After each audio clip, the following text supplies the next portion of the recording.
Perkenalkan, nama saya Ibtu Yuda Sutrisna Mundri dengan NIM akhir 159.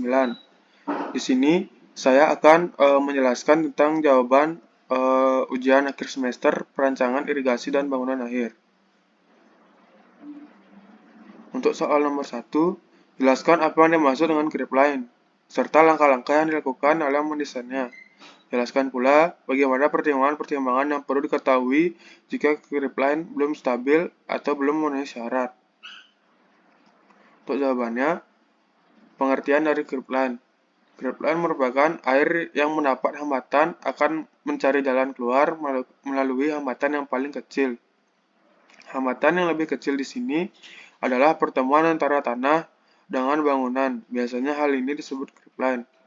Untuk langkah-langkahnya, untuk mencari panjang lantai muka, maka yang menentukan adalah delta H terbesar. Delta H terbesar ini biasanya terjadi pada saat muka air setinggi mercu bendung.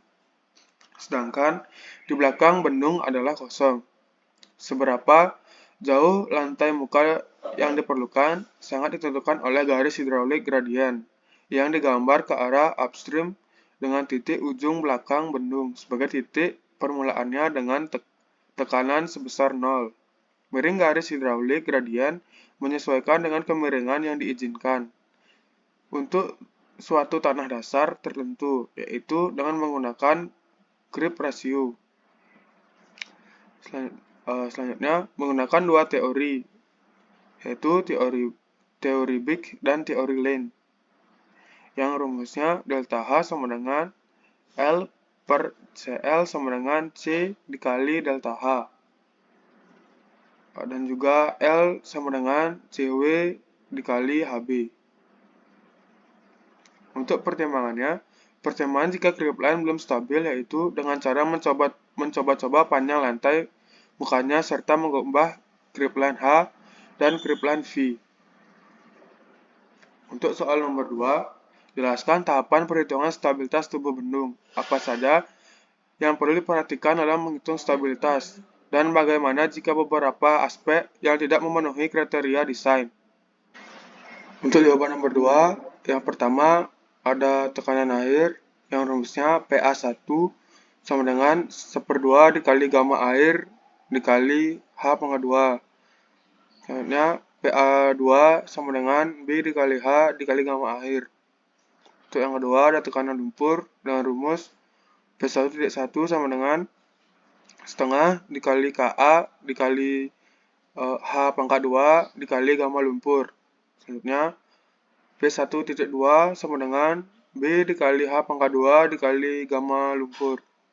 Yang ketiga, ada tekanan berat sendiri bendung. Pada badan bendung yang berbentuk parabola, luas penampang digunakan pendekatan. Dengan rumus A sama dengan 2/3 dikali B dikali H dikali gamma air pasangan. Untuk perhitungan berat masing-masing segmen, dihitung dengan rumus W sama dengan B dikali H dikali gamma pasangan. Yang keempat ada gaya gempa. Yang pertama ada gaya gempa horizontal atau H dan vertikal. Dihitung dengan rumus dalam kurung V sama dengan KH dikali sigma F1. Selanjutnya ada momen akibat gempa. Bisa dihitung dengan rumus KH sama dengan KH dikali sigma M0. Yang kelima ada gaya angkat, air normal dan banjir. Bisa dihitung dengan rumus sigma L sama dengan LH ditambah LV, atau delta H sama dengan elevasi MAN atau per MAB dikurang elevasi dasar sungai, atau UX sama dengan HX dikurang 1X per sigma L dikali H. Hal yang perlu diperhatikan, menggambar tiap tekanan dan gaya-gaya agar mendapat B dan H serta berat, lengan, dan momennya. Jika terdapat beberapa aspek yang tidak memenuhi, maka kita harus mengubah desain dari mencoba-coba di kontrol stabilitas. Untuk soal nomor 3, Jelaskan bagaimana tahapan perhitungan pintu pengambilan dan hal-hal apa saja yang perlu diperhatikan dalam menulisannya. Untuk jawaban nomor 3, yang pertama ada tahap perencanaan dimensi pintu pengambilan. Yang pertama ada mengetahui nilai Q1, P, V, dan P aksen, serta perbandingan ukuran pintu yang diambil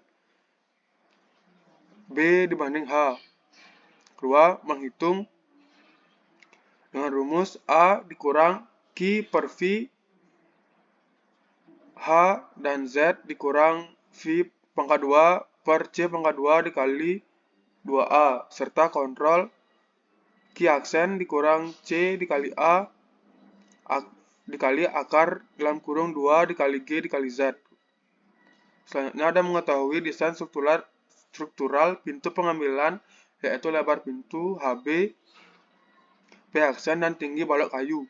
Selanjutnya menghitung dengan rumus H pangkat 2 sama dengan HB dikurang P aksen dan H pangkat 1 sama dengan H2 dikurang H.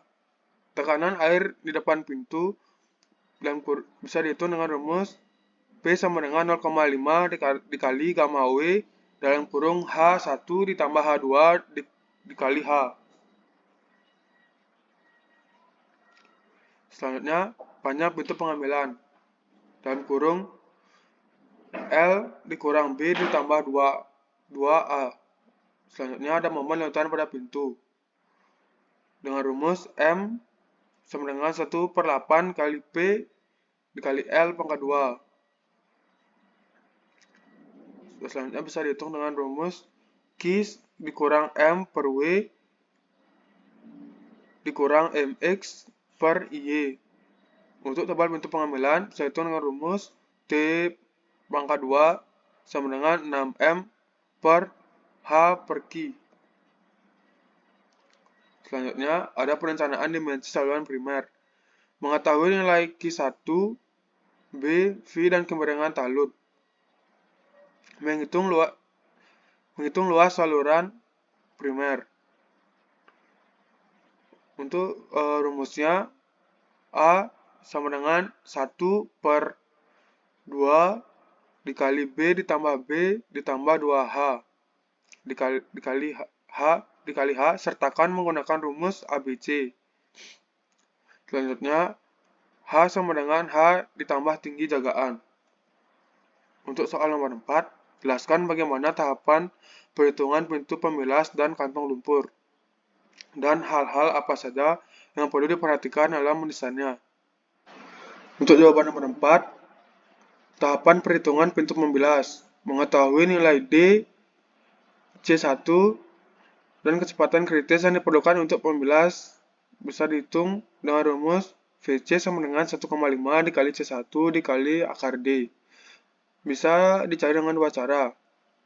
Yang pertama, pada kondisi pintu terbuka sebagian.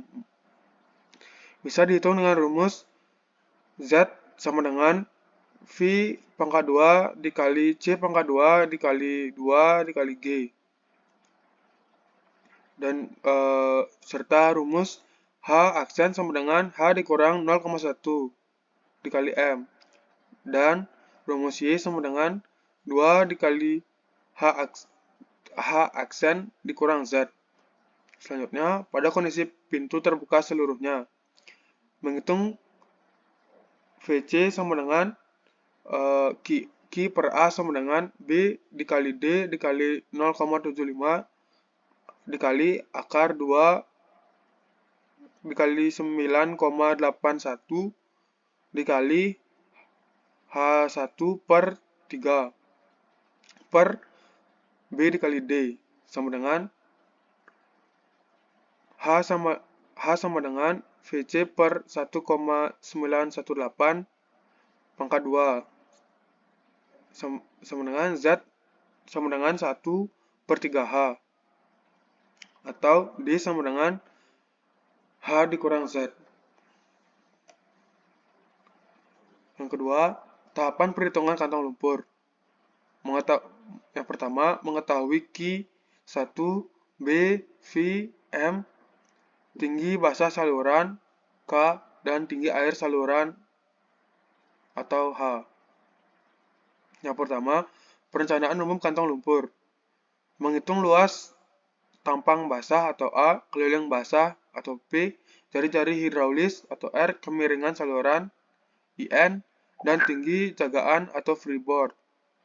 Yang kedua, dimensi kantong lumpur dengan menghitung koefisien viskositas atau R, kecepatan jatuh atau W, lebar kantong lumpur atau B, luas tampang basah A, dan panjang kantong lumpur L.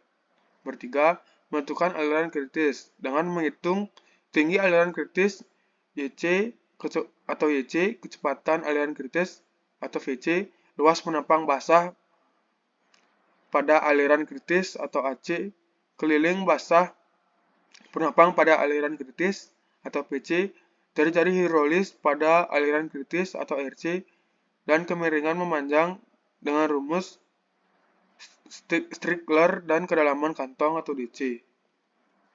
Untuk soal nomor 5, jelaskan bagaimana tahapan membuat gambar layout bendung dan hal apa saja yang perlu diperhatikan dalam mendesainnya.